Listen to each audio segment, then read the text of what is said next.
Majority Report with Sam Cedar, where every day's Casual Friday. That means Monday is Casual Monday, Tuesday, Casual Tuesday, Wednesday, Casual Hump Day, Thursday, Casual Thurs, that's what we call it, and Friday, Casual Shabbat. The Majority Report with Sam Cedar.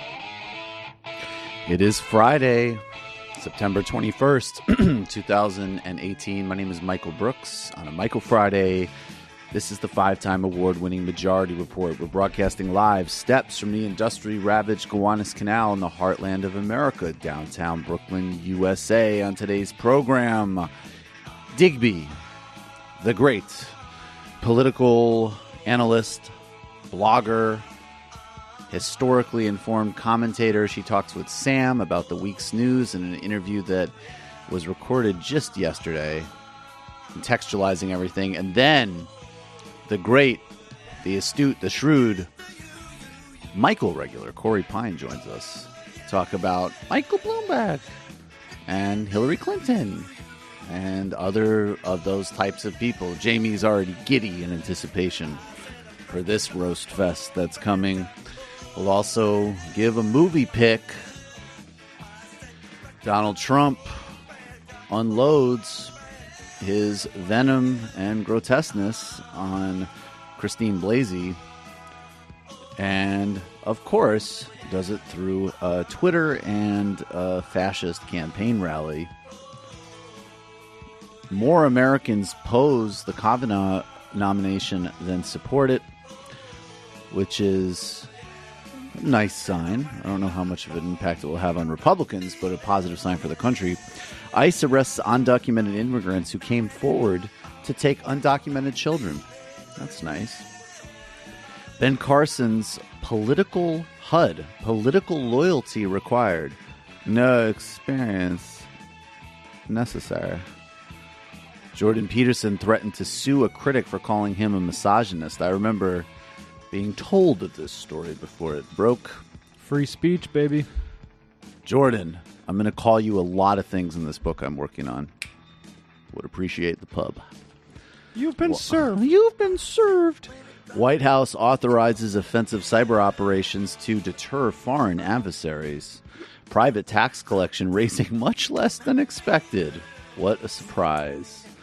And the U.S. maternal death rate is amongst the highest in the developed world. 18 states have not studied these deaths. And others tend to place the blame, of course, where it should clearly belong. The moms. Black children are 18 times more likely than to be tried as adults than white children. And the real question is, why are we trying any children as adults? An internal poll suggests that the GOP has lost the message battle on taxes. And Noam Chomsky visits Lula da Silva in prison in Curitiba in Brazil and says it's a great feeling to meet one of the most important figures in the 21st century, as his stand-in continues to rise in the polls. All that and more on today's Majority Report.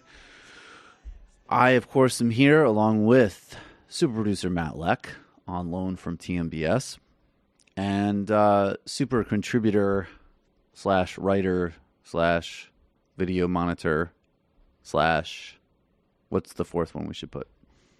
Ultra-left polemicist? Ultra-left polemicist Jamie Peck. Hey. Brendan is on the move today. But he did help produce the show. He did help produce the show. He's a very great producer. You show up, and everything is laid out for you. Ready to go.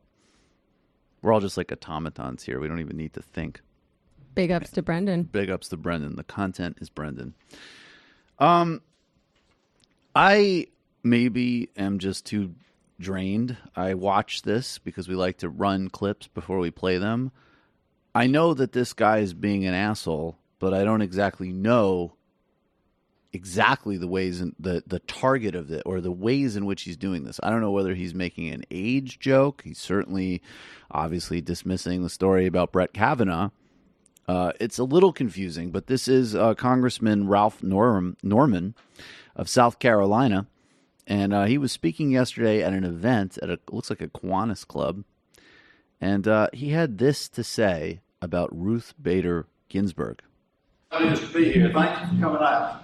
I thought I was going to be late. Did y'all hear the latest late-breaking news from the Kavanaugh hearings? Ruth Bader Ginsburg came out that she was groped by Abraham Lincoln. I thought I was going to have to be back. Folks, it's an honor for me to be here. Fire. Guys should become a joke writer for the show. I mean, Hey, you can get away with a lot if you're funny. that's true. So Ralph Northam can't get away with anything. Patreon.com/Ralph Northam. Norman, excuse me. Ralph Norman.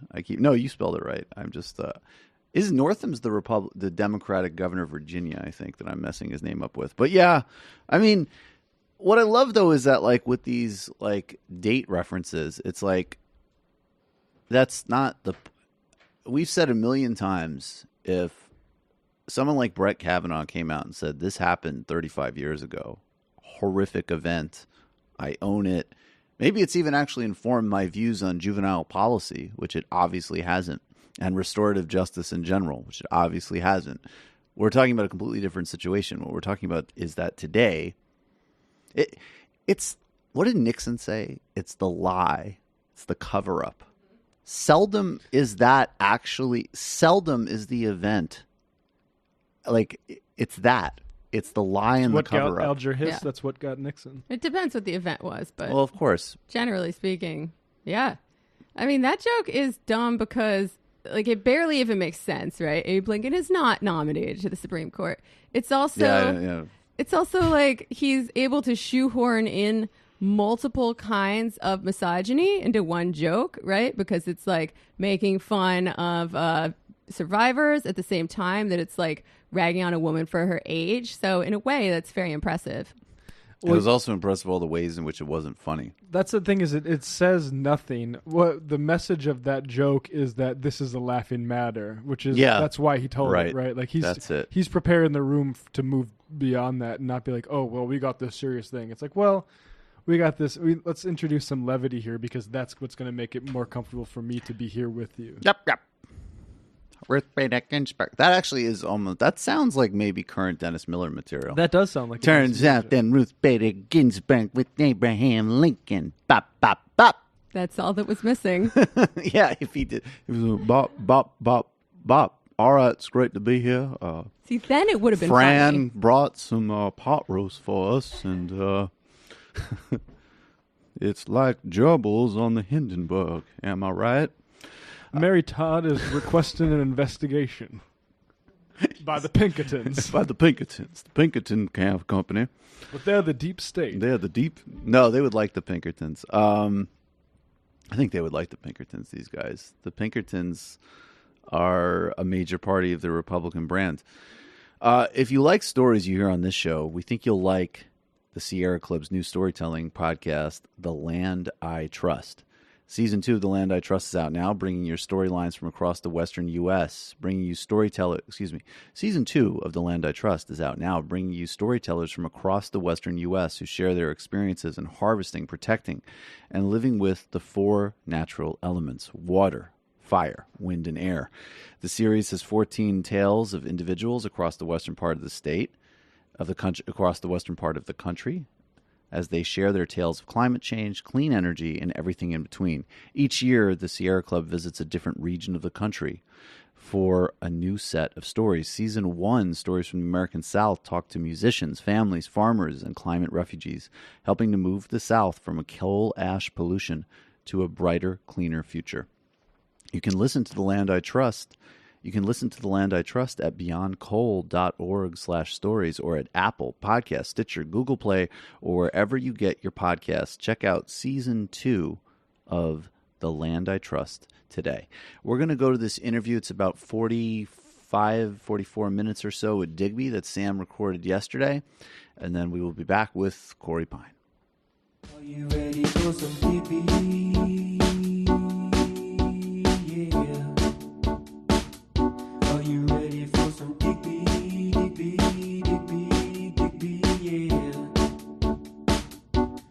And a bit of hullabaloo, a bit of hullabaloo should do ya. How about some hullabaloo? Just rub it on ya. It's so good for ya.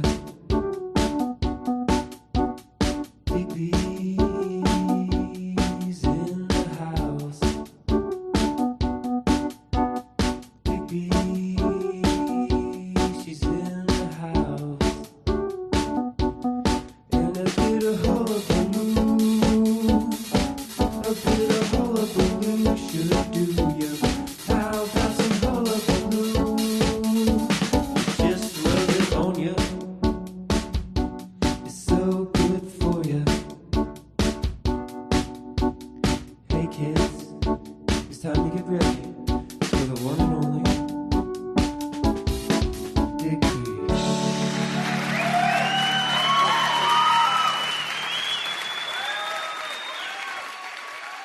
We are back.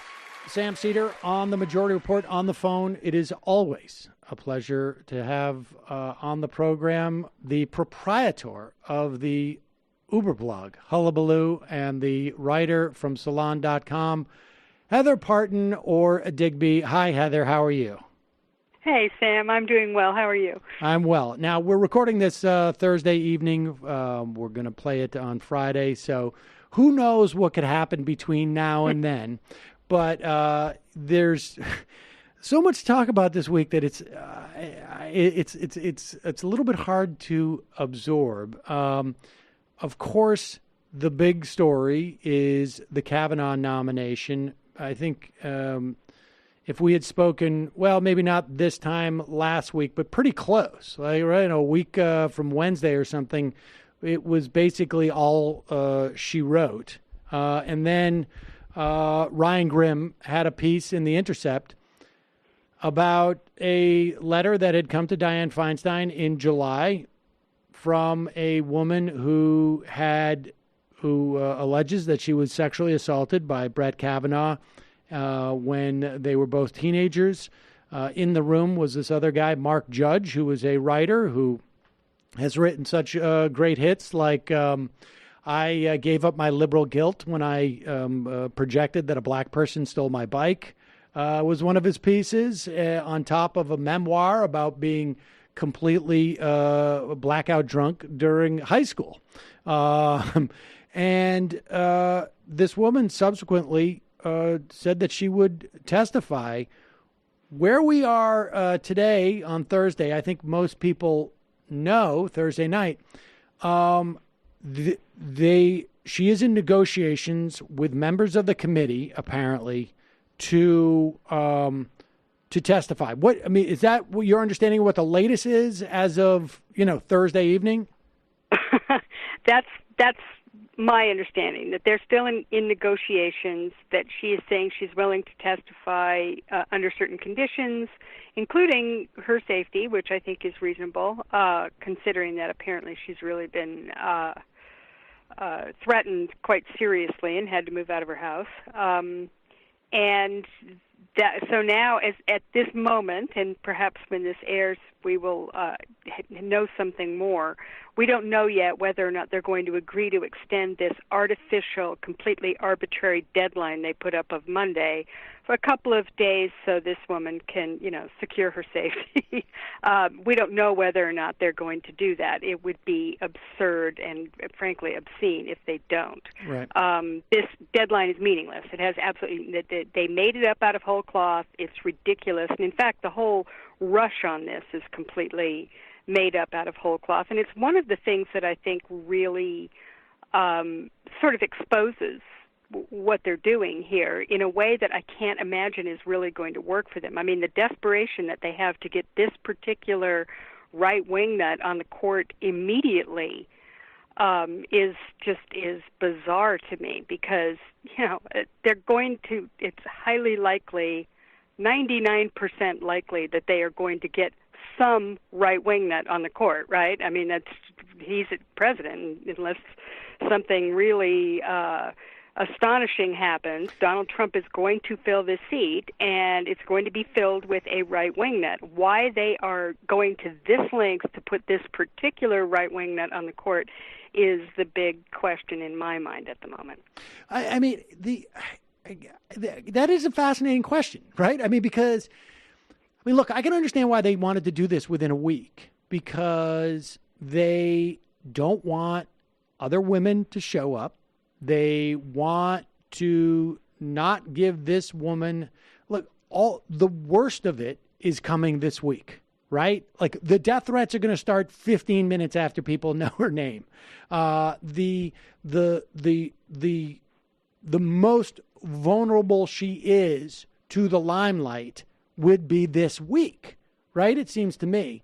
And any other notion, if they give up this ghost that, like, we have to do this now, and there's notion that you can actually investigate this, I think that they must realize it's problematic for them, right? Like, because they anticipated, we didn't see with Neil Gorsuch, let's put it this way.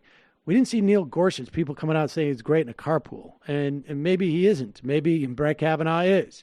But even still, there was no attempt to sort of say this guy's good for women in any way, or that he's nice to his women. Like, there was a particular strain, I'd say, to or flavor to the Brett Kavanaugh promotion tour that took place prior to this, right? It was all sort of geared towards, like, he's a nice guy, he's good with women, he's. You're so right. It's so interesting because looking back on this now, just over the last month or so, and in particular the last couple of weeks, in light of this, and I hadn't thought of this till you just brought this up. I mean, we did see, they brought out the girls' basketball team, and he's a great soccer dad and all this. But there's been an ad that's run on a loop on my cable. I don't know if it has on everybody else's, and it's this friend of his. She's not a legal expert, or anything. She's just some woman who knows him. Very nice-looking woman, obviously somewhere around his age. And she goes, I've known Brett Kavanaugh for 35 years. And I just felt like I just had to say what a great, wonderful person he is. He's just a terrific guy. And I thought, even as I watched it the first time, I'm going, what is, that, I don't get this. I mean, it's, why do they feel such a need to come out and show that to have women testify to how nice he is? And that's not just about abortion rights, right? I mean, it can't be, because he's odd. good. It's odd. It seems odd. Like, they were anticipating there's a problem here. Now, they may have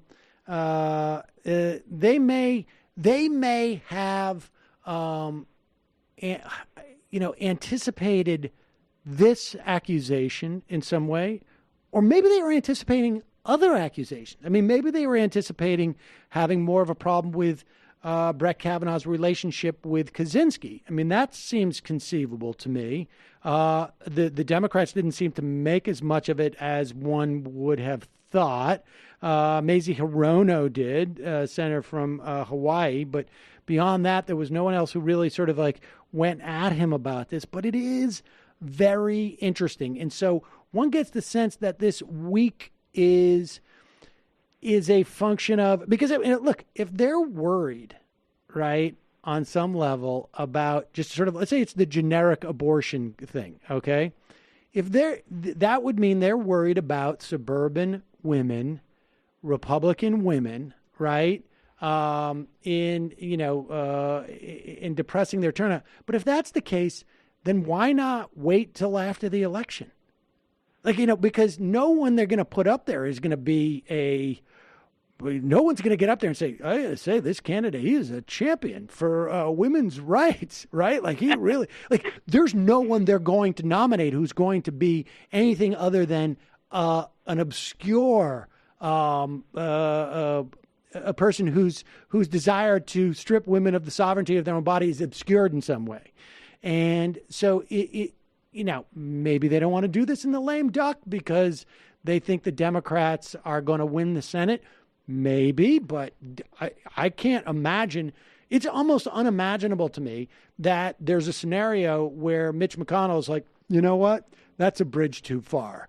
I'm going to seem like a real hypocrite if if we try and push through a nomination during the lame duck. I mean, that's not possible. And so this is really fascinating that they wanted to raise this happened so quickly.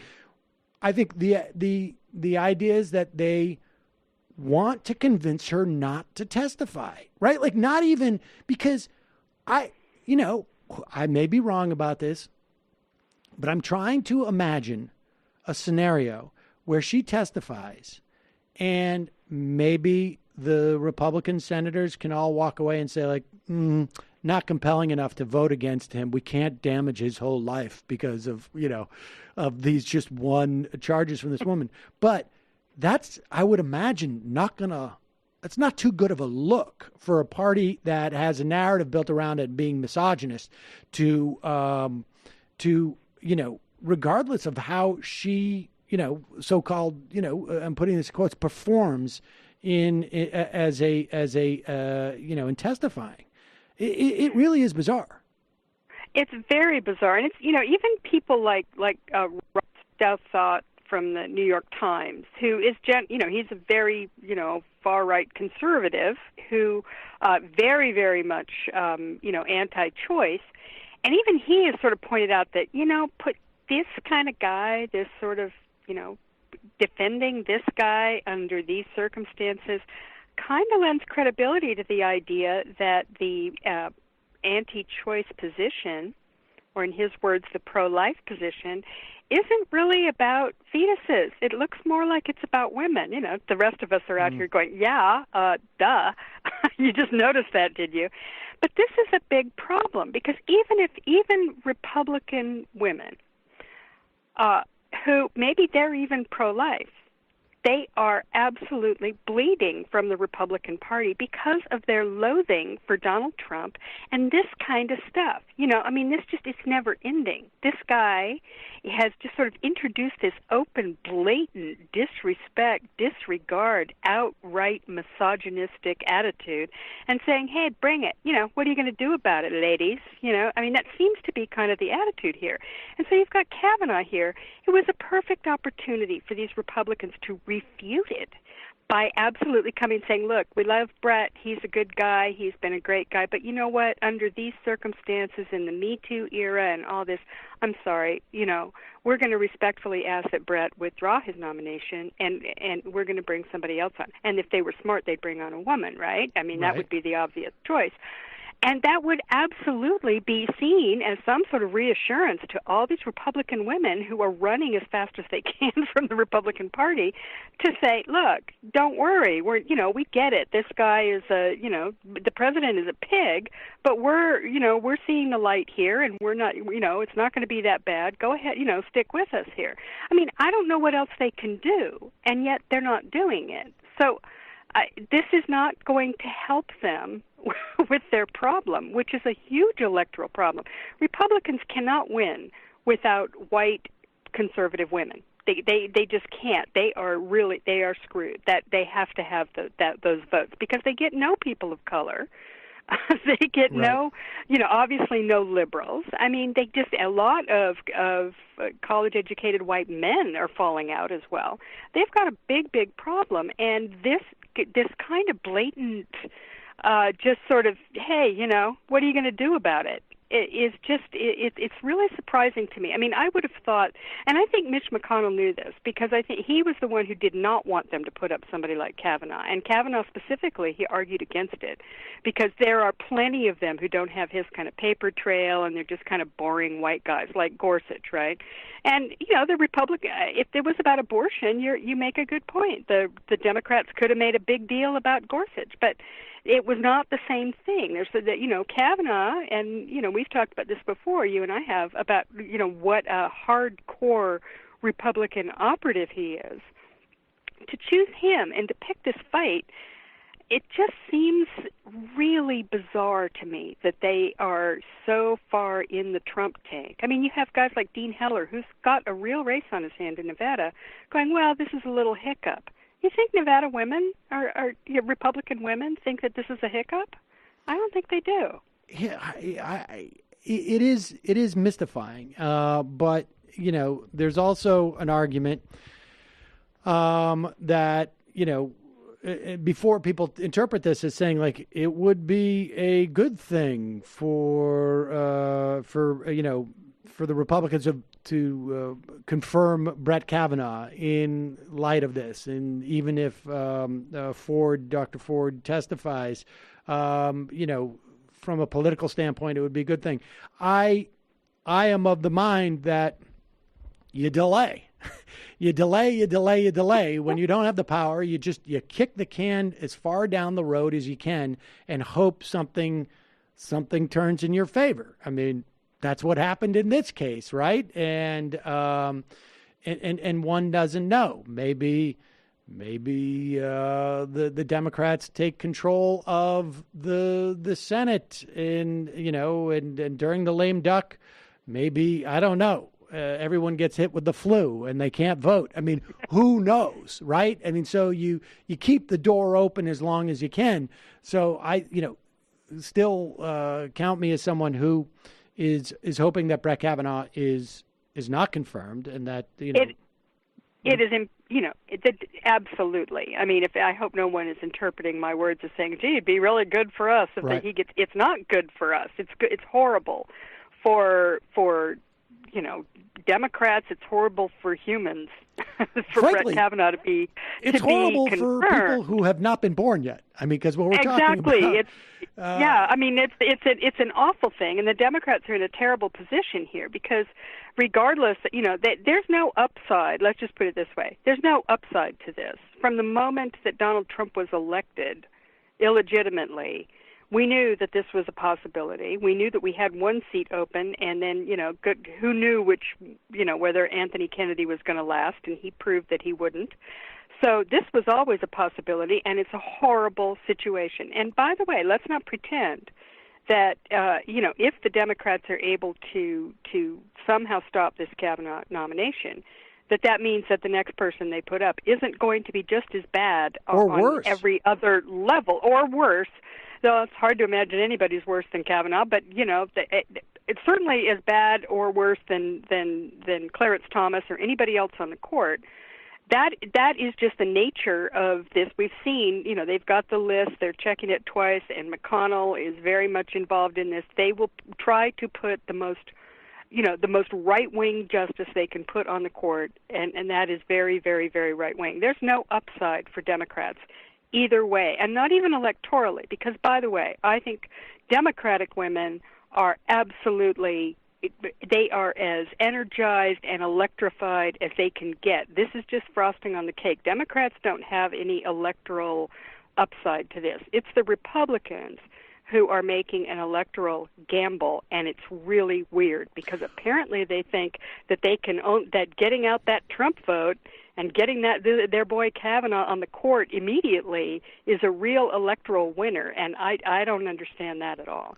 Yeah, I mean, I want to harp on this and cover terrain that I've already covered. But I interviewed Ryan Grimm and was just fishing around because in the back of my head I'm like, what? It seems to me electorally the way there was a poll, and I've mentioned this on the show earlier in the week. There was a poll that was it was an internal Republican poll. Now every time you read anything that is supposedly an internal poll, you got to ask yourself, well, if it's an internal poll, why do I know about it? Why am I reading it? Right. I mean, I'm looking at Bloomberg Business Week right now, and it says a private survey shows, and I'm like, well, it's obviously not private. Somebody wanted me to know about it, and I'm not sure exactly why. But and not me, obviously. I'm talking all of us. But it said that Republican voters are not engaged in this midterm election, in part because Donald Trump has said there's probably going to be a blue wave, so they don't think the stakes are a red wave. So they're believing him, and they don't think that they need to come out. And they also don't feel like there's any stakes to this.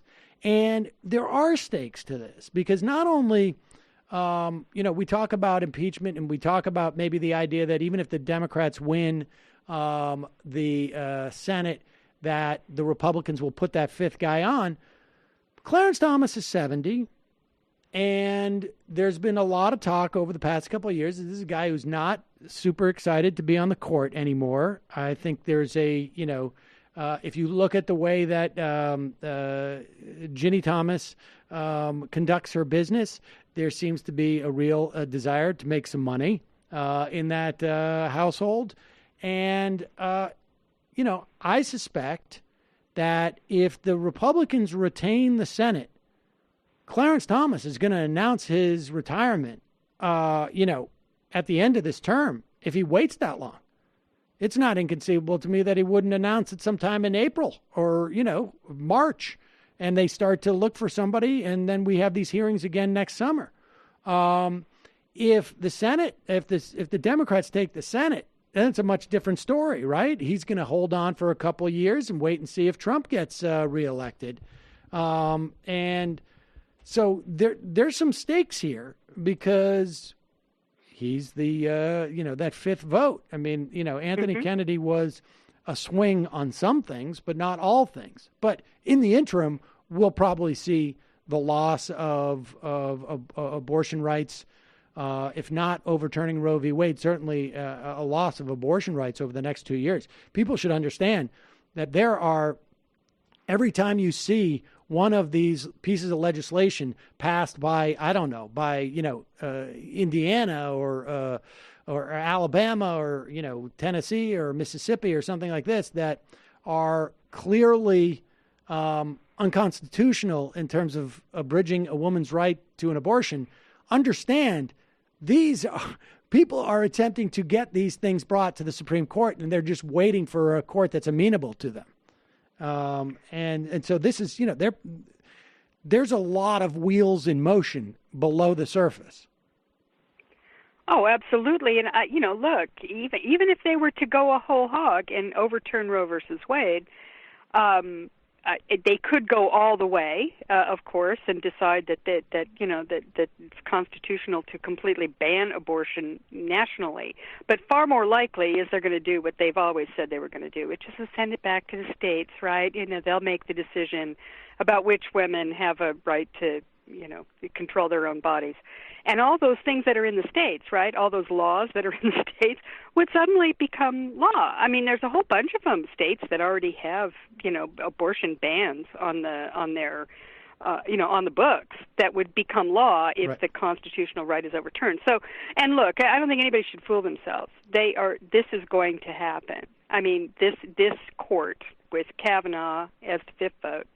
I mean, Anthony Kennedy was holding on just with chewing gum and, baling wire onto a right to abortion with Kavanaugh on the court, and probably anybody who replaces him, by the way, that Donald Trump nominates. This is going to happen. Roe versus Wade, we've said for many years that this was coming, and it's here. If they get this fifth seat filled with a Donald Trump right-wing, Federalist Society judge, no matter what he's saying right now. And by the way, Susan Collins and Lisa Murkowski know this very well. So do anybody else that, considers themselves pro-choice in the Republican Party. They know what they're getting. And the fact that Kavanaugh hasn't come out and said it outright means nothing. They know very well that he is going to make that vote, as will any other nominee that they bring up. Donald Trump promised it on the campaign trail. Whoever I put in will be pro-life and will vote to ban Roe versus Wade. That's just the reality of this situation. It's terrifying. It's one of the many terrifying things about Donald Trump winning the election. But here we are. And I don't think we should fool ourselves into thinking that is a battle that is not going to be ongoing for a very long time. Now, whether they do it all at once or they do it piecemeal, I mean, I suspect they'll do it piecemeal because actually support for abortion rights is a majority in the country. They would be going very much against what most people, believe about that subject. Well, I mean, they're going to do. Yeah, they'll do it. I mean, it'll be all of a sudden trap laws are okay. It'll be a question of giving the states the less scrutiny on laws they pass that abridge the right in some way. All right. Well, let me just ask you this, because I don't know if, there's been a lot of footage of the Anita Hill hearings that have been played for obvious reasons. I remember these hearings quite well. It actually, I started taking pictures of my television at that time and making refrigerator magnets. That's just a little bit of a little quirk people can know about me. But and back when I was starting sketch comedy with Cross Comedy in Boston, we did. I remember a 45-minute sketch of these hearings because it was incredible to watch a panel of men and, sternly, there was, I don't think I was aware of the term at the time, and there was no notion that Anita Hill was doing anything other than expressing how she had been victimized, but there was like a quality of slut shaming. Like there was a quality from these guys, like, how dare you make us say things like long dong silver or whatever that guy's name was. And, and we're going to make you say the words pubic hair on a Coke can. And, it seems to me there is a lot of reason for these guys to be concerned about questioning Dr. Ford in public. And we should remind people that on the Republican side, still no women on that committee. And it's going to be a little bit awkward, I think. Well, I think it is too. Now, there's some talk, and maybe this will have been resolved by the time the show is on, but there's some talk about not having the senators do the questioning, to either have counsel for the two people, Kavanaugh and Ford, which I think is really weird, or have staff, legal staff on the committee do the questioning, or maybe just pick a couple of senators who are least offensive, maybe have Ben Sass, the cute young guy, do it rather than Orrin Hatch, who, by the way, was the guy who said long dong silver in the original Anita Hill hearings. Right. He's the one who did it. I'm sure he's longing to do something like that again. And maybe on the Democratic side, you could have, people like, Kamala Harris, who is a skilled prosecutor, someone who could do the questioning on the Democratic side. We'll have to see how that works out. But what you say about the Anita Hill hearing is absolutely true. The slut-shaming that went on there was absolutely horrifying. I remember Alan Simpson. He was from Wyoming. I don't know if people remember. He turned up a couple of years ago Simpson with the... Bowles, yep. Yeah, with the Erskine Bowles, Simpson Bowles Commission. Well, he was one of those folksy guys, kind of like John Kennedy is today, or Lindsey Graham, who, like to, sort of talk like he was, somebody from the 18th century. Right. Anyway, he came in. I remember him saying, boy, I've got things coming over the transom about this lady. You don't even want to know what these people are saying about her. He says this in the hearing. It was. I remember watching it. I was riveted. In fact, I stayed home from work to watch the whole thing. And, it was grotesque, the slut-shaming. Now, I don't think that will happen this time. What appears to be their strategy, and this is kind of flowing all through the sort of right-wing fever swamps and in certain circles, even in the Washington Post today by Kathleen Parker, suggesting that this woman is too addled to know who it was who attacked her that night, that it's mistaken identity. It's a little lady. She's got good intentions, but she's a little bit crazy. And so what this goes to, there's David Brock, actually, who was one of the original sort of strategists in the Anita Hill situation, and then wrote the book The Real Anita Hill, which he later apologized for in 2000. Wait, I want to be clear on this, because I don't think a lot of people realize this. David Brock was one of the strategists on the right. He was one of the people should understand this, that David Brock got his start in politics by being one of the primary architects of the attacks on the Clintons. Back in the day. It had this, I don't know if people remember that in the way that you and I probably remember that. And so continue. He said... he wrote the book called The Real Anita Hill, which was this total just smear job on the woman. It was after the hearings, but it was a way of trying to rehabilitate Clarence Thomas after he was confirmed. And David Brock apologized for it in 2000, so it's not like it was something, he has had a full change of heart and ideology and is now, on the other side and has been for well over a decade.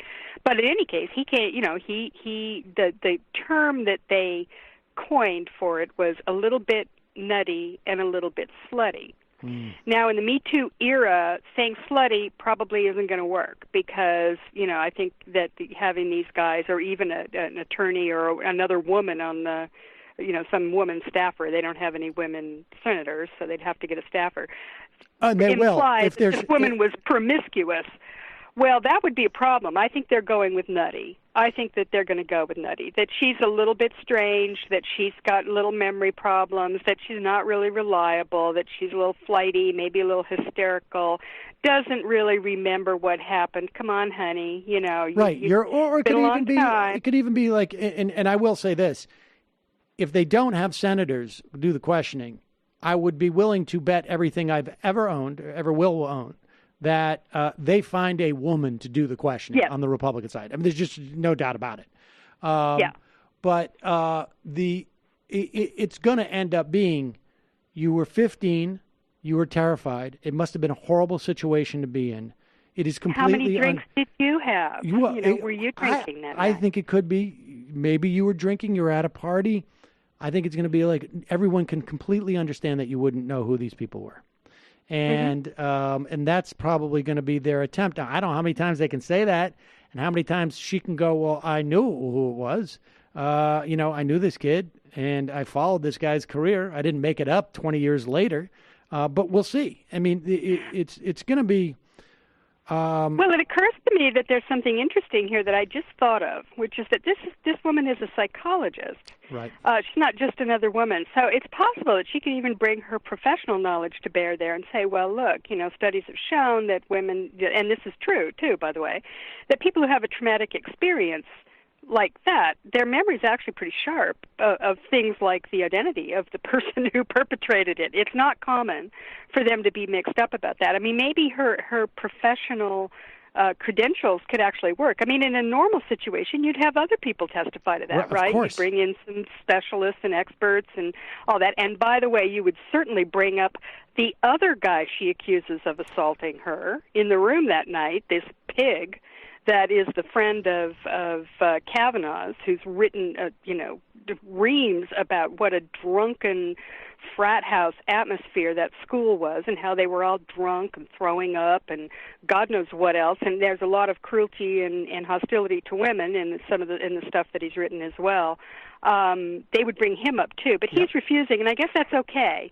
She can't refuse, but Mark Judge, that's the guy's name, he can refuse. But in a normal situation, you would have other witnesses that you would bring on to sort of go through whether or not it's reasonable to believe that she knows what she's talking about under these circumstances. But of course, they've decided that it's just going to be the two of them. So maybe she's going to have to be her own psychologist expert in that situation.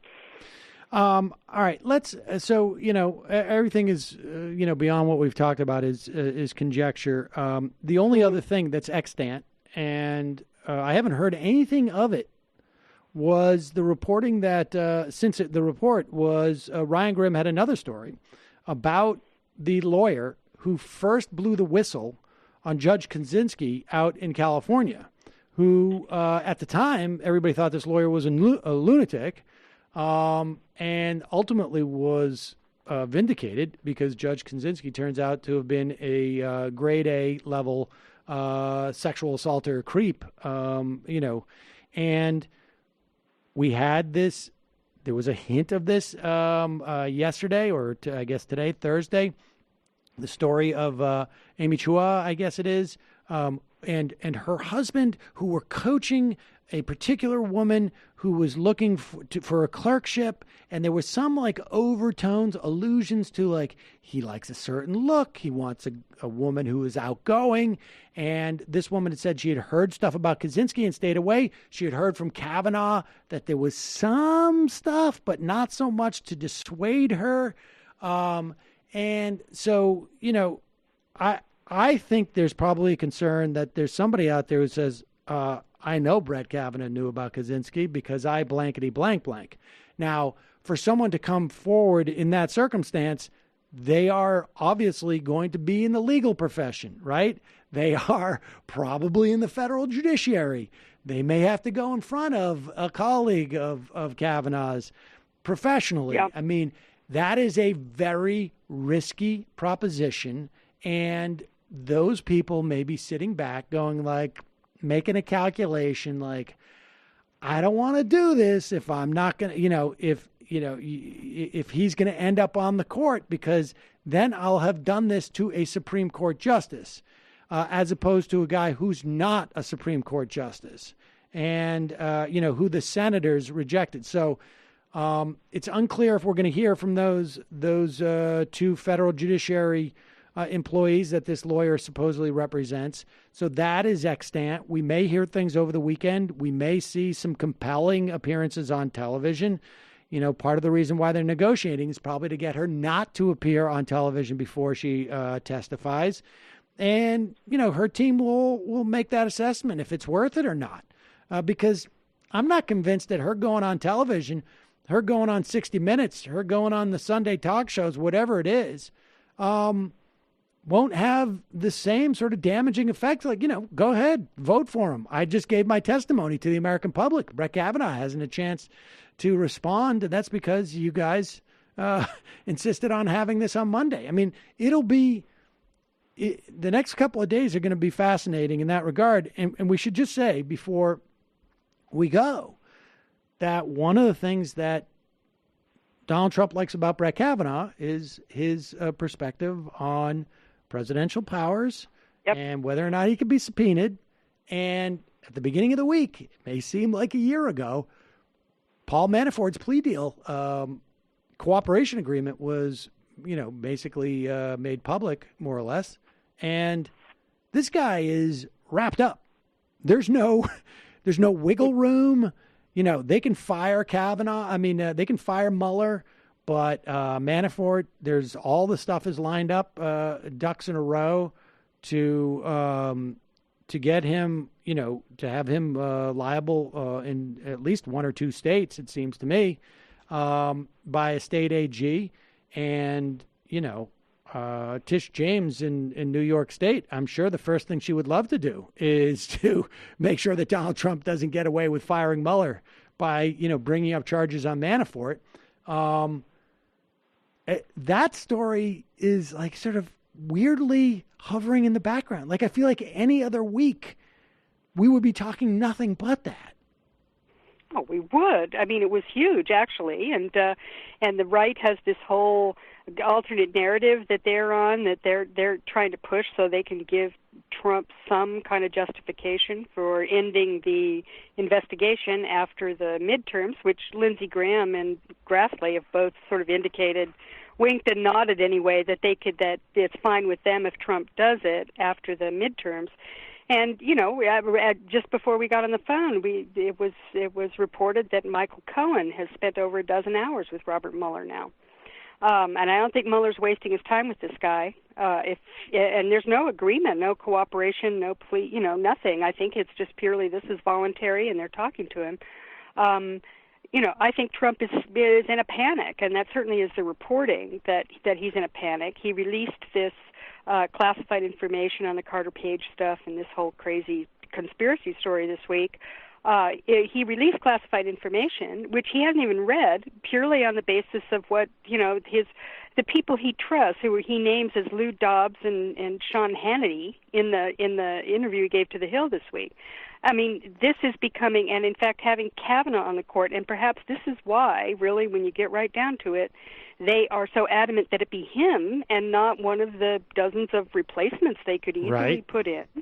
is because Kavanaugh is a guy who has pledged his loyalty, and he's a good party man, and he's a good, conservative movement operative and a character assassination, and he has probably let everybody in the place know that he will back whatever the president's play is if any of these cases make it to the Supreme Court, and he will do it under the auspices of, presidential power, which he has, he can. There is a judicial basis or a legal, philosophical basis for doing this, and he's probably a guy that Trump now has sort of assumed is his best chance. Let me just, I want to, before we wrap up, I want to just put a finer point on that. All right. So that people can just, to get a sense of this. People forget this. Neil Gorsuch, there was a moment where he said, and maybe he just said it to a senator, but maybe he said it somewhat publicly.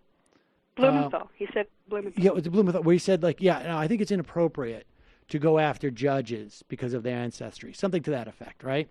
And which showed a certain amount of, at least some measure of willing to not completely toe the line.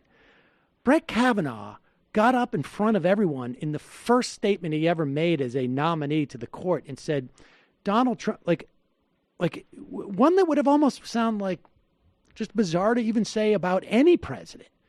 He spoke to more people about this nomination than has ever been in the history of presidents, or something to that effect. Something so ostentatious that it was so clearly a suck up to Donald Trump. It was almost like Donald Trump wrote it and gave it to him. I mean, that's the way that the diction sounded. And this is the same, like the doctor report that his doctor put out. Honestly, it was like that. Exactly. And so, just to get a sense of where this guy's integrity is, this is the same guy who made that face, Kasowitz, when he was talking about his best friend's law firm, his best friend who had been there for 9 years. That is like grade A. This is the type of stuff you warn people about, right? I wouldn't get too friendly with this dude, or certainly, right. That type of stuff is. So just to, if it's not enough to talk about what he did to Monica Lewinsky, forcing her to say, count how many times that, anybody, never mind the president, but anybody ejaculated, in their mouth, that type. This guy went through. People should go back and read the questions that he asked Monica Lewinsky. He was also considered the designated leaker. That reports in the national memo. Don't know why that didn't get as much attention. This guy is a despicable character, and it's quite possible. It's, for a lot of people, it would be sort of, I feel like, a little bit hyperbole that they went in there and said loyalty pledge to the president. This guy, I wouldn't put it past him for a moment. And so it could very well be that Donald Trump has made it clear it's this guy I want, and if you don't get me this guy, I'm going to go, I'm going to go rogue in terms of the midterms. Who knows, right? Because we've got to know that Donald Trump cares about his future not in prison. Or his kid's future not in prison, far more than any type of, conservative legal worldview. Oh, God. He doesn't even know what a legal worldview is. This is all about self-preservation for him. And, and he has sort of this grandiose idea that he's, shaping the country for the next 50 years, which is true, but not, because anybody's doing it because of him. This is purely a conservative movement accomplishment, is getting these people on the courts and packing the lower courts as well. It's not just the Supreme Court. McConnell is just, he is ramming them through one after another. And that is Trump's legacy, but he can't really take credit for it since he doesn't even know. And it doesn't mean anything to him. It doesn't mean anything. No, it's not nothing to him. But the idea that he has obtained loyalty from this guy, I really believe you're right. And I don't think Kavanaugh would hesitate. This guy is a Republican operative. He's not, as Brian Schatz said on Pod Save America, he said, he's not like Justice Gorsuch. He's not like Justice Roberts. He's not even a justice. He's a Republican activist, a Republican operative posing as a judge. And that is exactly what he is. And it's the perfect person for Trump, right? Yep. I mean, this is the guy that will do whatever it takes, that could easily be the one that they could bring in and say, hey, Brett, babe, just tell this guy, give him, get down on your knee, kiss his ring, tell him you're there for him, and, that is what he needs to know. And I have no doubt that one way or the other, whether it was that overt or a little bit subtler, it can't be too subtle or Trump wouldn't understand it, but, something to indicate that this guy was there for him and that he would hold the line on anything that came before them, because Donald Trump is all about self-preservation. Tim O'Brien, the journalist who also was sued by Donald Trump years ago, and won his case. He says there's only two modes. Trump doesn't have a strategy. He has two modes. One is self-aggrandizement, and the other is self-preservation. That's it. That's Right. all he is. And I think that that's true. And in this case, what he's looking at right now is self-preservation in big time, especially after that Manafort plea. Yep. And, that locomotive, that Mueller locomotive is bearing down hard, and he's probably desperate to make sure that he's got as many backstops around him as he can to try and preserve, his actual future, much less his presidency. Heather Parton, Digby, always a pleasure. Thank you so much. Thanks for having me, Sam. Have a great weekend. You too. Self-preservation or self-aggrandizement? The two poles of excellence. Digby finally has a song. She does, and if you just give me a moment, I'll look up who sent that in. Yeah. This was Don. Wait, does he have a name that he goes by? Don. And I have... He's just a guy named Don. Well, no, he says he has more stuff on Amazon. Hot Cologne and Precarious Neutron. Hot Cologne and Precarious Neutron. I Fair believe enough. that's it. I hope that's it. Sounds good. All right, we are going to take a brief break, and we're going to return with a MB Friday regular, Corey Pein.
Welcome back to the Majority Report. Michael Brooks here. Joining us now is Corey Pein. He's the author of Live, Work, Work, Work, Die.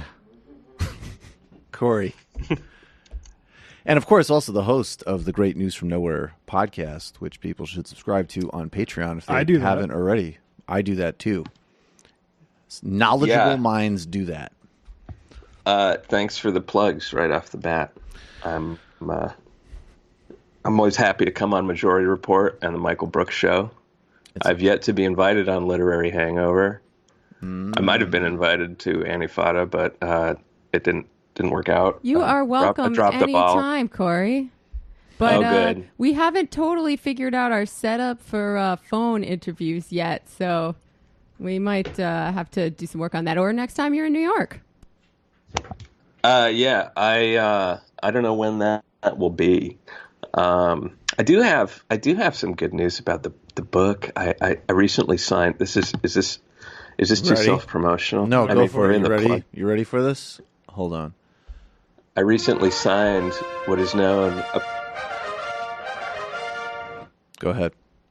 That was awesome. Yes, sir. I'm pumped now. You should be pumped. Elevated my mood. I recently signed what is apparently known as a shopping agreement. So there is hopes to develop Live, Work, Die into some kind of televisual series. So if any of your audience has ideas about people who are directors or producers or other sorts of talent. I have ideas as to people who could be on both, I guess, acting and writing staff. Yeah, I think I need to be on the writing staff. Yeah. Same. You should call it Silicon Valley. Part 2. That's a great idea. I'm sorry, my kitten has a Gatorade bottle that's making a lot of noise. I was wondering what that was. I was wondering. So, Corey, I'm writing a book now, and I'm not trying to flog it too much, although it is starting to, the timeline is starting to accelerate and dilate on that a little bit more. And I don't consider, I can write. I've published in certain places. I'm not a writer the way you are. But I remember talking with you, and without giving away any trade secrets, there was a big process that you had to go through with this book. And of course you had a, good big publisher and everything. And the lawyers take a look at everything before something gets published. Yes, they do. They take a good look.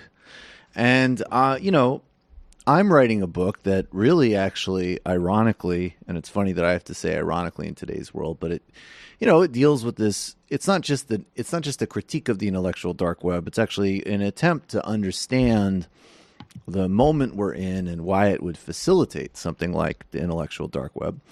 And of course, it's going to involve critiques of these people.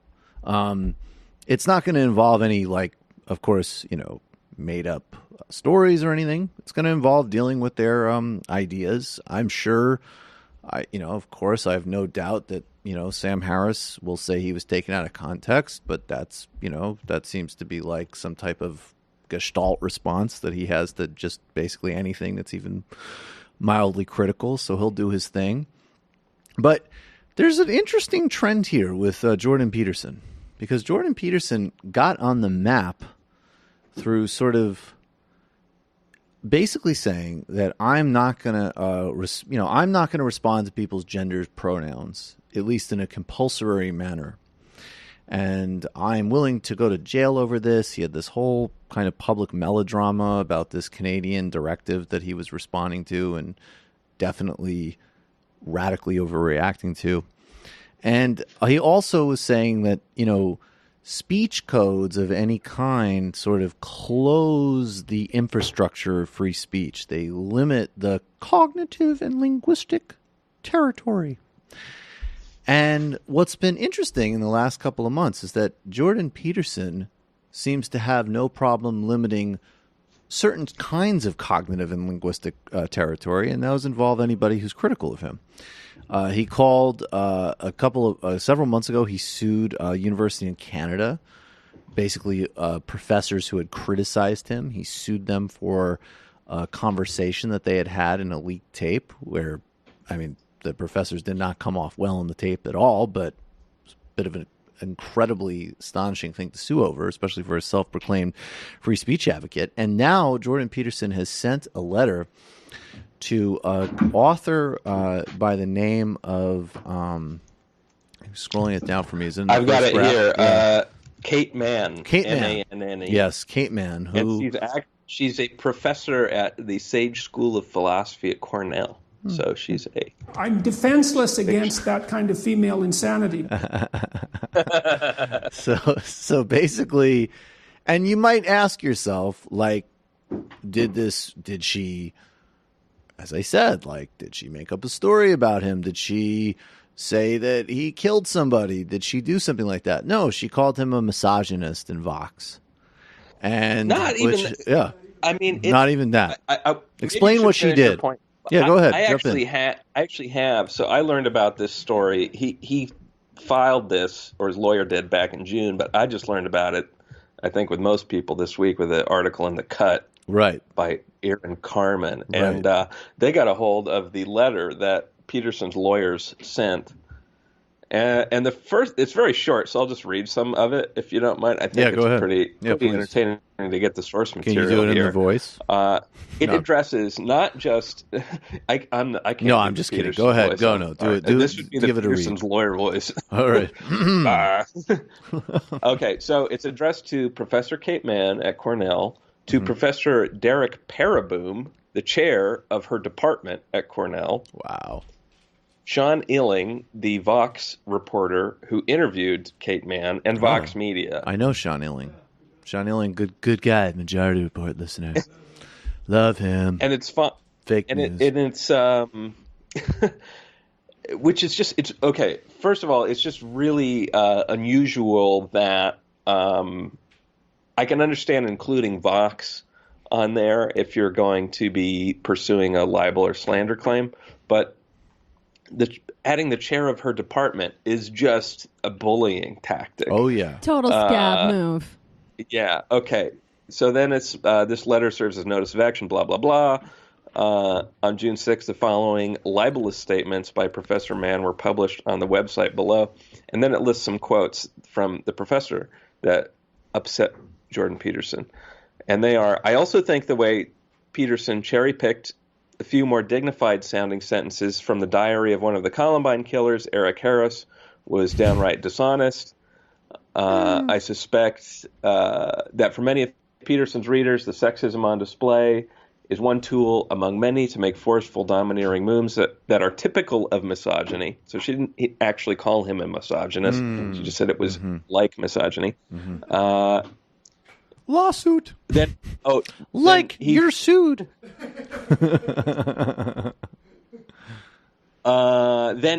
She does go on to frame one of his quotes as classic straight-up misogyny. And then Peterson measures himself by the size of his celebrity, the idea of winning or dominating others. Sorry. As an end to itself, eyebrow-raising, authoritarian-sounding. And the last statement they include, it doesn't seem accidental that his skepticism about objective facts arises when it's conveniently anti-feminist. And then there's lawyers from Levitt LLP demand, please... Jew lawyers, it's IQ, science. Please immediately retract all of Professor Mann's defamatory statements, have them immediately removed from the internet, and issue an apology in the same forum to Mr. Peterson. Otherwise, our client will take all steps necessary to protect his professional reputation, including but not limited to initiating legal proceedings against all of you for damages, including punitive damages. Oh man, how do we not have the Jerky Boys sound drop for that? Sue everybody. Oh, and he says... And the people you associate with, I'll be suing them as well. Cornell University is vicariously liable for Professor Mann's defamatory statements. Now... What does that mean? Well, and then the last words, as the Supreme Court of Canada has made clear, liability can be imputed to employers due to damages caused by their employees and or officers. Yeah, they're platforming the hussy. Yeah, they're platforming her. So... This really just gives up the ghost. I mean, the idea that you can stand up as a free speech warrior and then have your personal attorney send around these kind of bullying letters to get articles removed from the internet and replaced with fawning apologies is like as far from free speech as you can get. And this stuff does have an effect on media organizations. I mean, in the article that interviewed Sean Illing, basically he says that his employers and their lawyers laughed it off because it was a joke. I mean, there's nothing actionable in the U.S. or Canada about what the woman said. Right. I mean, there's literally nothing. If this was the standard, basically, you couldn't write a critical book review. You couldn't do anything. Yeah, right. That's what I'm saying. Exactly. We're establishing new linguistic territory where you can't criticize my books. he wants to sue about the stuff that free speech is for. Yeah, well, I think that's the kind And of... I also suspect that the fact that she's at Cornell and he's stuck up in the frozen north is part of it too, because here's somebody from a arguably more prestigious university who's knocking him, and he's in the philosophy department too, if I recall. No, he's in right? psychology. I mean, this is psychology. He's psychology. Yeah, psychology. But I think your broader point that he's lower than her in the dominance hierarchy and should keep his mouth shut stands. And a woman at that. Yeah, but a woman who's at a better college, so it's a tough road. Who there. knows? That's chaos. That's chaos. Chaos at Cornell, lawsuit edition. No, but I think what you're saying, it's like, yes, it's not just like the obvious giving up of the ghost here in terms of like, you know, this guy and this whole silly movement is constantly banging on about free speech, and now like this is one of the only maneuvers available where one can really shut down free speech, right? Like this isn't, oh no, I was criticized for saying something that's against my free speech. This is like actually literally you're making an analysis of my work that I don't like. I'll sue you. So I think, you know, that's one part of it. And it does give up the ghost, but it also really shows that like, not only is it giving up the ghost, but I think, and I don't think this is a good thing, because I am probably more on the like, you know, and certainly when it comes to legal and policy decisions, I'm pretty strong on, you know, free speech protections. I don't think that there's an advantage for the left in any type of a long-term way for sort of like speech limitation, right? And I also don't think that speech limitation is necessarily how you win the war against the people that, you know, forward fascistic or any other types of, disgusting ideas, right? But it's just striking now that, like, I guess that these people like Jordan Peterson are not only are they giving up the ghost, they've turned the idea of free speech that actually has some, at the very least, agree or disagree, an incredibly important intellectual history and has served a really important role in our society and also in some very left movements, into just like a punch like, oh, that guy's talking about free speech, there's a fascist, right? Like, yeah. They have totally toxified the brand of actually a very admirable. Well, isn't that what tradition. Fascists would want to do with free speech? I mean, as an actual concept versus exactly. Well, there's we've played Richard Spencer, 9 months ago or so, saying like, well, of course we don't actually support free speech, but it's a weapon in our arsenal. And I'm not saying, before people freak out, I don't think Jordan Peterson and Richard Spencer are the same characters, but it's like obviously there's similar water that they're in, intentionally or unintentionally, and this reveals it. You can't, banging on about basically like, I will go to the mat to make sure that I don't respect, identity categories of students, but you can't criticize my book in Vox? What? There's another similarity that I immediately thought of when I saw this story, because the last Nazi rally that I went to, I might have mentioned it on this. I think I just told friends about this. I don't think I even mentioned it on my show. But there was this guy that was there, young guy, sort of like typical college age, alt-right, Pepe kind of troll. And I recognized him from several of these previous rallies. But at this one, he was presenting himself as a sort of young, progressive criminal justice reform advocate and pressing his line on anybody who would listen, including all the national press that was there to cover this thing. Mm-hmm. And, he came up and talked to me, and I was like, yeah, that's fine. I'll hear you out. I'll hear your spiel as long as I can record it. Right. So I was recording him visibly, and at the end of his spiel, his first example for criminal justice reform was the Bundys and how maltreated they were. And I'm like, okay, I see what's happening here. It's an interesting starting point. When he at the end of it, he's like, okay, what do you think about what I said, like man to man? And I was like, man to man, are you kidding with me? Like, he's like, no, really, man to man. Like, how are you going to spin this? And I'm like, okay, well, you going to go on the Majority Report and make fun of me with Michael? Man to man. The guy's always laughing in the background. I said, You know, okay, man. I find his Nation of Islam Obama a little problematic. Yeah, super problematic impression. Man to man. Man to Okay, man. I've seen you at these right-wing rallies for more than a year, and I'm really surprised to see you presenting yourself as a young progressive up-and-comer. It's really not what I would have expected. So, I think you're bullshitting me with this whole thing. Right. And he's like, immediately goes to, I'll sue you, I'll get you fired. Who do you work for again? I'm totally getting you fired. I've been recording all of this. Wow. You're fucked, basically. And Totally fucked.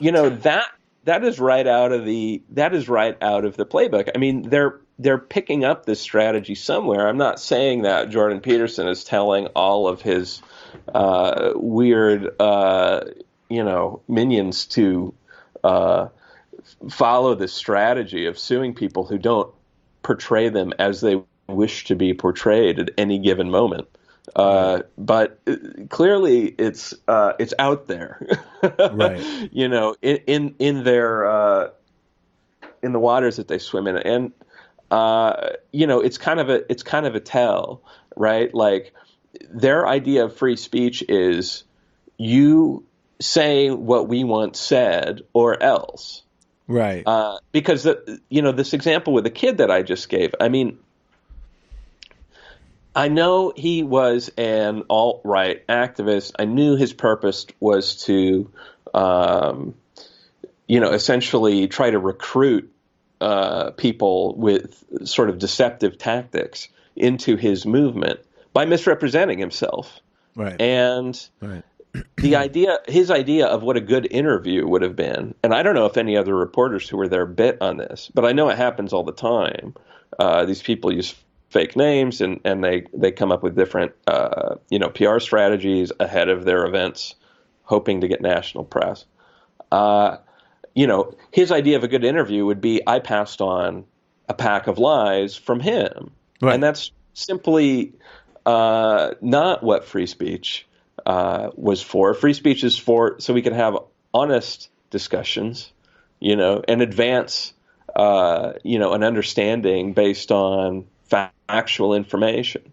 Right. So the thread that you see with these, Nazis using their legal threats and Jordan Peterson using his to protect his professional reputation, whatever that is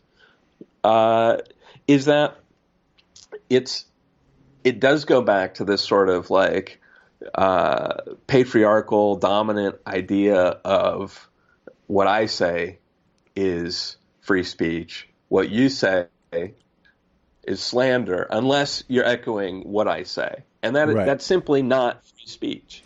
That is totalitarian propaganda. Right. Well, I think that speaks to what Mariana said the other day, which is fascists have very slippery tactics and they're very adaptable to whatever is popular at the moment. Like Barry Weiss likes to call herself a liberal, and that's a neat rhetorical trick because also, like, in addition to wanting their ideas spread, they want to be liked and respected. And, it's like the same thing as Peter Thiel, who sued Gawker out of existence because they clowned on him constantly. Granted, they gave him a reason when they outed him, so it would look a little better on his end. But if the Saudis knew, I want to get money. Like they don't want to just be able to talk. They want to be in mainstream platforms, and they want to be liked and respected, and they can't handle it when people speak against them. Yeah. I think actually Nick Denton, the former Gawker owner, is pretty convincing when he talks about how the outing wasn't really an outing. Especially in his peer group, Thiel's peer group, and that the real motivations for the lawsuit probably had more to do with their coverage of the businesses that he funded. Oh, yeah. That was negative. He is a cold-blooded killer. I promise you, he doesn't care at all about, socialized homophobia or whatever. Just in varying context of the conversation, he's figuratively speaking. A cold-eyed killer. As far as we know, Figurative, as far as we know. I mean, there's a lot of legitimate questions to ask there. Cold blood. I mean, that's also a thing he likes. Yeah, blood is an interest. Ice cold refrigerated blood. Ice cold refrigerated blood. Corey, did you see this Data and Society heat map of the Alternative Influence Network on YouTube? Do you have it up? Yeah, we'll put it up. I did. I haven't had the chance to dig into it. A number of people sent it to me saying, "Look, it's everything you've said," which is nice to see, but it also doesn't put it at the top of my reading pile because it's like, well, I already know it. But what did you learn from it? Well, to be honest, I'm only looking at it. It's funny to see how big of a hub Sargon of Akkad is. He really has some staying power. But also, although I think it's because he's getting connected with UKIP. He's actually like becoming a UKIP figure in the UK. There's some names I haven't heard of. Like I don't know who Andy Worski is. I don't know who that I've never heard that name before. But Stefan Molyneux is also the other one. So right. I mean, what I find most interesting. Cut away for a little bit, Jamie. I got another thing to put up there. Is that Ben Shapiro, Rubin, and Crowder have been freaking out because they're on it, listed very closely to people like Stefan Molyneux. So Ben Shapiro writes, "So now we've got a voxing of the 6 degrees of Kevin Bacon study that connects me with Richard Spencer. Well done, as always. Well done, as always. Well done, as always, guys." Doesn't this also... Well, I mean, actually, Corey, tee off on that first, and there's something else I want to There's one more here. Okay, we got Dave Rubin. They all got mad because Ezra Klein tweeted it out. It's funny how Ezra Dave Rubin's still doing this? Yeah, you want to read that one? Hey, Dave. Hi, at Ezra Klein. Want to explain to me how a gay, married, pro-choice, pro-pot, against death penalty for reforming prison/drug sentencing is part of the reactionary right? You know what's so funny about this trope now is I actually think not that any of these fascists would go to the mat for these issues, but actually what's very funny to me is there are, in today's political environment, there's probably any number of highly reactionary, anything to overt white supremacist people who actually probably come down on the so-called left side of all of these issues, right? Like drugs should be legalized.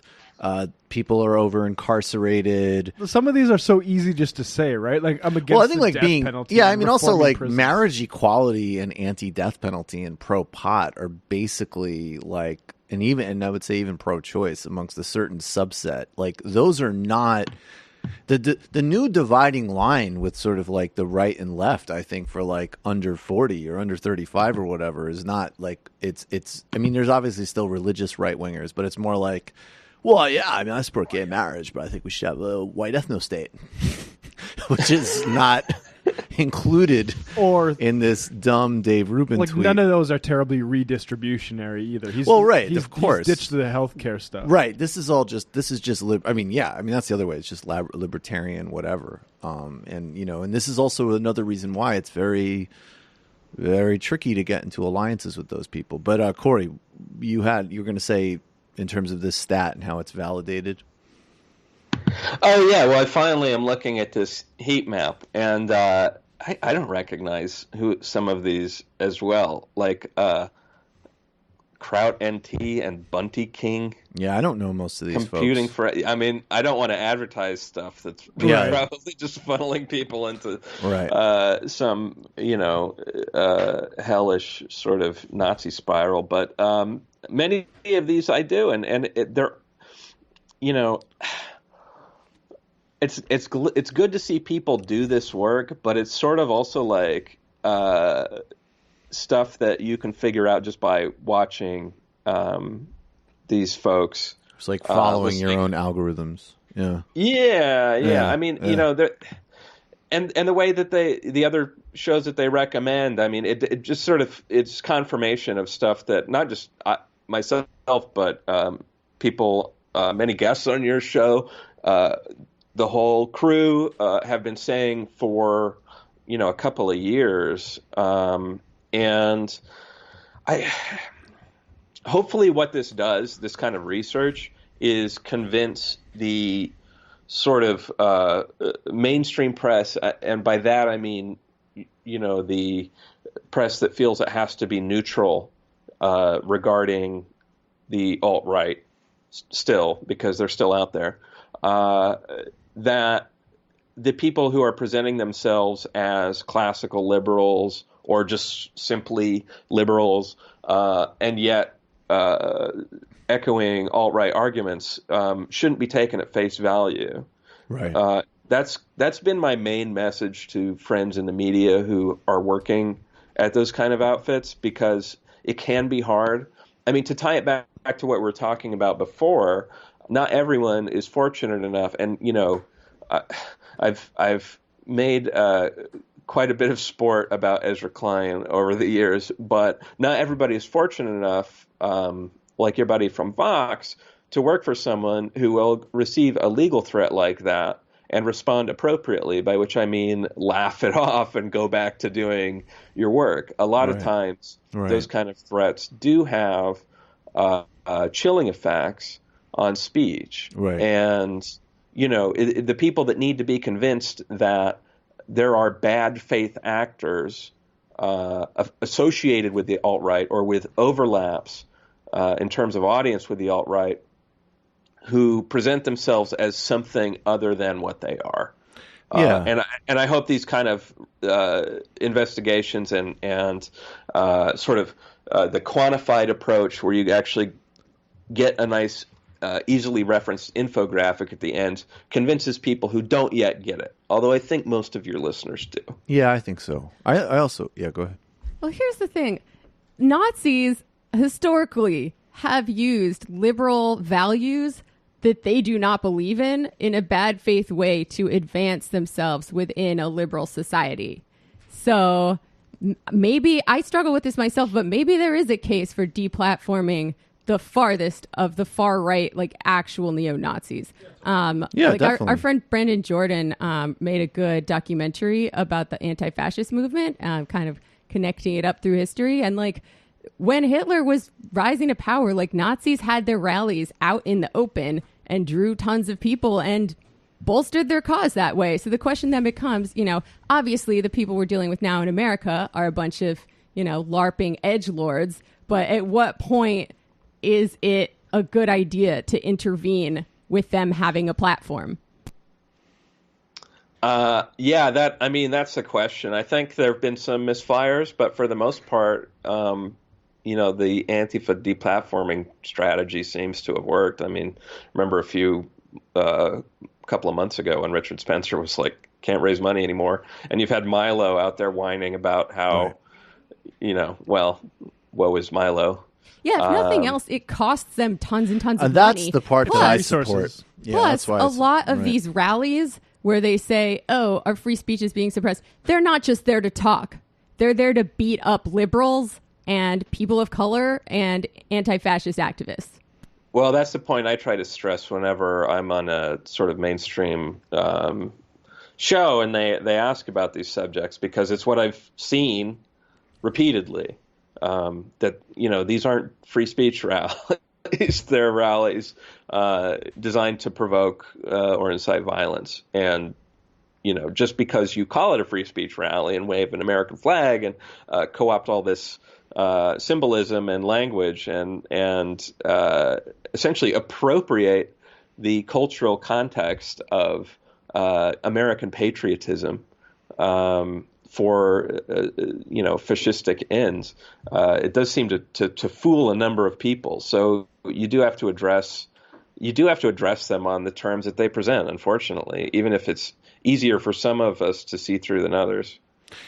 Corey, and I also just, the only other thing I want, and we got to get to your movie pick in a second, and I guess we'll get to the trashing of Bloomberg and all later. Maybe this is, at this moment, probably more important than a guy who's preparing to waste a huge amount of money on sort of warmed over ought campaign. I kind of hope he does it, frankly. But can I say this about Michael Bloomberg? I tried to look up in prep how many times he's announced a potential president. And it's one of those questions that there are so many results, it's impossible to Google it. Right. I'm thinking long and hard. You probably have to go back to the 80s to find the time when Michael Bloomberg was not announcing his intention to run. That sounds about right, actually. It's a little, And nobody I mean, what's really, it just shows you what money can get you. It can get you taken seriously by people who otherwise would have the sense to ignore you. Right. What's this, Matt? This is Bloomberg. Do you want to just talk about the I do her thing with Michael Bloomberg? I just don't even. Oh, right. So I get, also Bloomberg, and this actually came up when he first ran for mayor. There's like a litany of, basically just, gross comments at Bloomberg LLC, including, I think one time he pointed at a pregnant woman and said, "Kill it," as one of the allegations, one of the things that somebody said he said. And then also in another... He also said great number 16 as a reference to all the women getting pregnant at his workplace. And then the other woman he spoke to and he said, he said, "I do her." So there's also just this other part. And, again, we're a little tight on time, but it was really funny that his big New York Times sort of, I might run for president, was essentially like, I will run as a Democrat and I'll defend stop and frisk, and they're too mean to the bankers, and Charlie Rose got a raw deal. We have to point out, though, welcome to 2020. With regarding the I do her statement. Yeah, what's the context for that? He said, so of some of the things about the comments about the woman's pregnancy, he says he left a voicemail saying, "I didn't say it, but if I said it, I didn't mean it." And then the article goes on. This is in The Atlantic. What Bloomberg reportedly did concede is that he had said of Garrison and other women, "I do her." In making the concession, however, he insisted that he believed that to do someone meant merely to, quote, have a personal relationship with them. Wow. Maybe it's like Michael Scott, and he was just trying to make these women feel better about themselves because they were getting fat. No, I think there's some other quote. There's some other Bloomberg quotes that would undermine that theory. I find that more offensive than, the sort of vulgarity. Yeah, right? I mean, I have to say, it's the like, idea that we're supposed to believe that is more offensive. Yeah, that's the thing. I guess that's kind of what I was suggesting earlier. Like, to be honest, it's like, I think like it would be dishonest if most men didn't acknowledge, like, yeah, I made a boorish comment, and if he said that and said, like, look, sorry, learned, moving on, versus like some type of nonsense. I do her, ludicrous, which means I would get coffee with her a couple times a month. I'd like to have some tea, talk about her career prospects. I don't know why I'm still doing Jordan Peterson, but it's just ridiculous. It's like, it's nonsense. I mean, I don't understand, like, just like have the room for humility. Don't you think Bloomberg is really into Jordan Peterson, though? I mean, I think Jordan Peterson cries too much for Bloomberg. I think Bloomberg keeps it a little bit tighter. I like how postmodern they all get, though, when confronted with some shit that they said that's pretty hard to mistake. Like, they're pretty. That depends on what your definition of is. What does do mean? Said. That was Bill Clinton's vintage. Like, depends what your definition of is. Also, one last thing I want to throw in about Bloomberg is, his news company killed a major story about corruption in the Chinese government in order to protect the business expansion into China.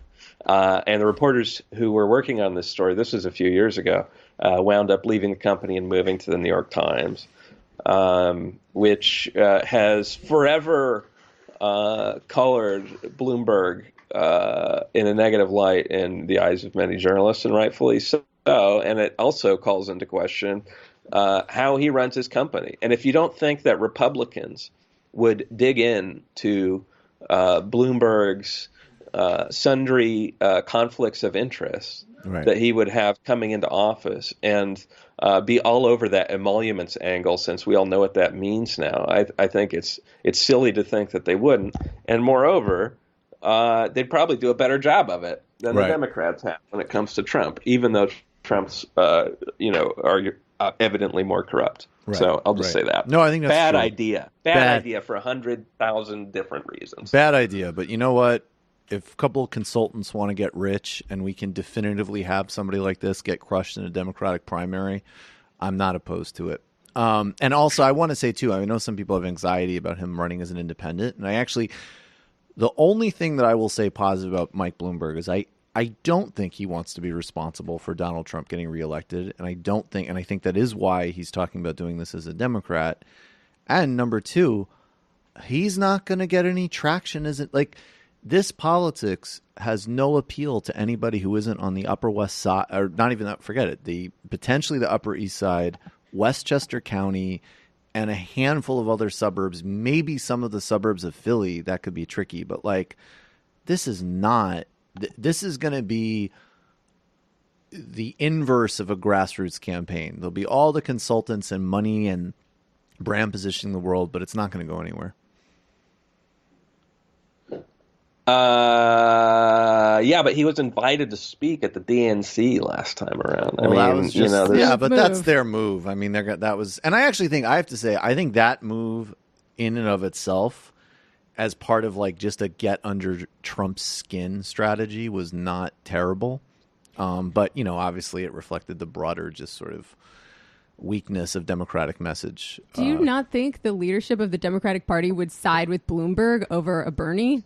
But I don't. Would they be more subtle about it, maybe, and get Kamala Harris or Cory Booker? I definitely think they're at a point where, to the extent that stuff matters, their move for a more centrist candidate from the establishment is absolutely going to be behind a Kamala Harris and a Cory Booker instead of a Michael Bloomberg. It isn't. He's not. They want to let some steam out of the left. Yeah, that would be a disaster. I mean, what is the rationale for a 70-something plutocrat who not only is not good on all of these things that are increasingly important to Democratic voters, he has stop and frisk, women's rights, banks. He is overtly hostile on guns, though. I mean, I think guns can be matched in rhetorical jousts with a Cory Booker or Kamala Harris, and there will be, however this shakes out, there will be an actual authentic option. Hopefully Bernie, but it could also be Elizabeth Warren. So I don't see it. Wow. Corey, we've got a minute. What movie should we watch?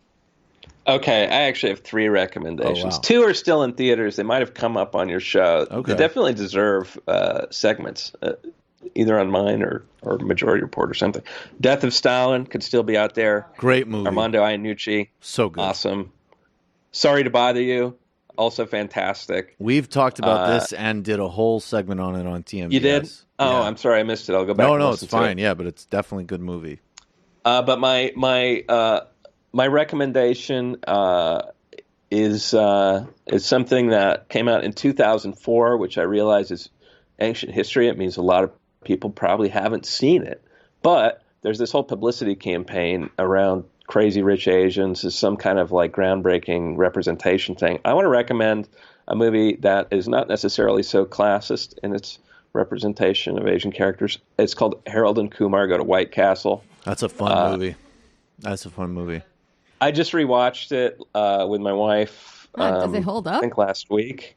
Okay. Yes. I think that Yes. most of the humor holds up. There's some stuff that you go, oh yeah, this wouldn't fly anymore. But for the most part, it's just a fantastic stoner movie. The treatment of the built-in product placement, also genius. Apart from serving as the plot device, it comes in at the very end in a line that is perfectly delivered by John Cho. And I'm gonna butcher the line. I believe it is. It must have been those delicious burgers, and because their whole not to well, it's a spoiler, but No spoilers. at the end, everything works out all right through a miraculous turn of events, and everybody gets what they want. And the line that I hadn't noticed in previous viewings has to do with the magic power of the burgers, which certainly made White Castle really happy.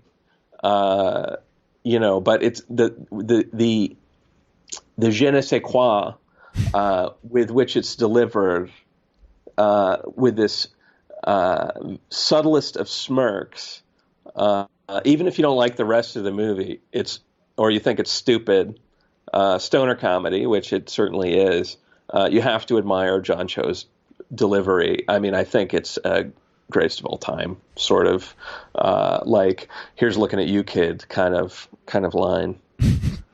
Corey Pein, thanks as always, my man. Live, work, work, work, die. Journey to the Savage Heart of Silicon Valley. Buy the book before it becomes a successful show that we all write and perform on. And then become a patron of News from Nowhere with Corey. Great podcast, very insightful. Corey, thanks as always, man. Thanks a lot. It's fun. All right.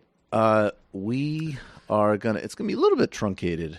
I can't go super long today, but we are going to get to the fun half. Become a member of the Majority Report today. Majority.fm/become a member. That's how this show happens. Become a patron of the Michael Brooks Show. Michael Brooks Show,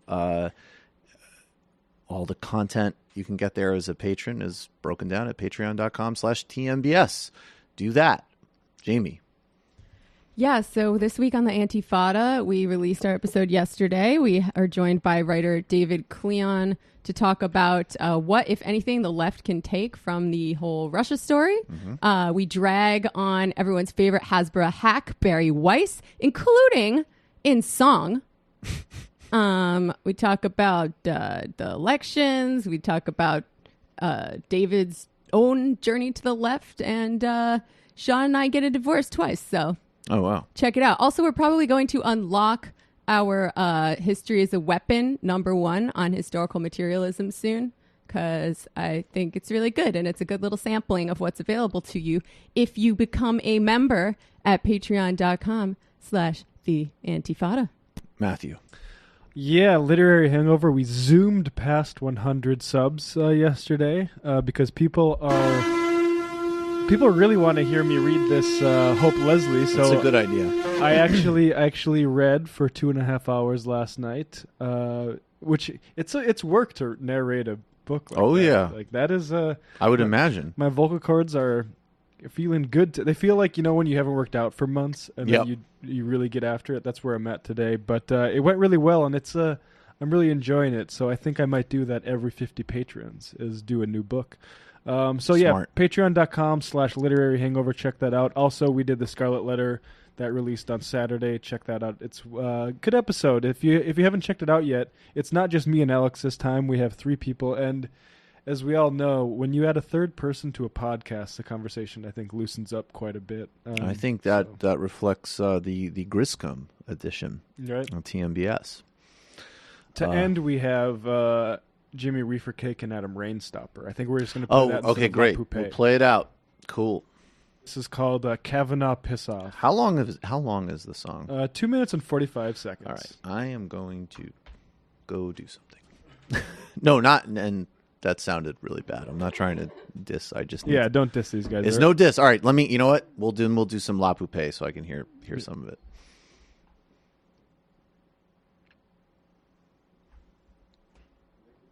I can't hear anything.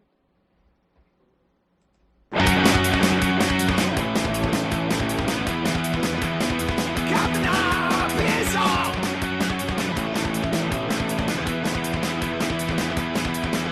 When he was young, he got drunk and tried to rape a girl. Now he's a grown Republican who wants to rape the world. He's not clear and go to a bowling rover's way.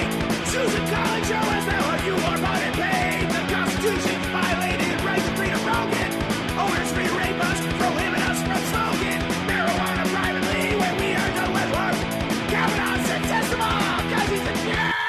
Constitution guarantees us privacy. So in order to have a job, we should not have to be. They want to test my meat, that to do instead. They take a cup of meat, they dump it on them. Piss off, Kavanaugh. Dump it on them. Kavanaugh wants you alive.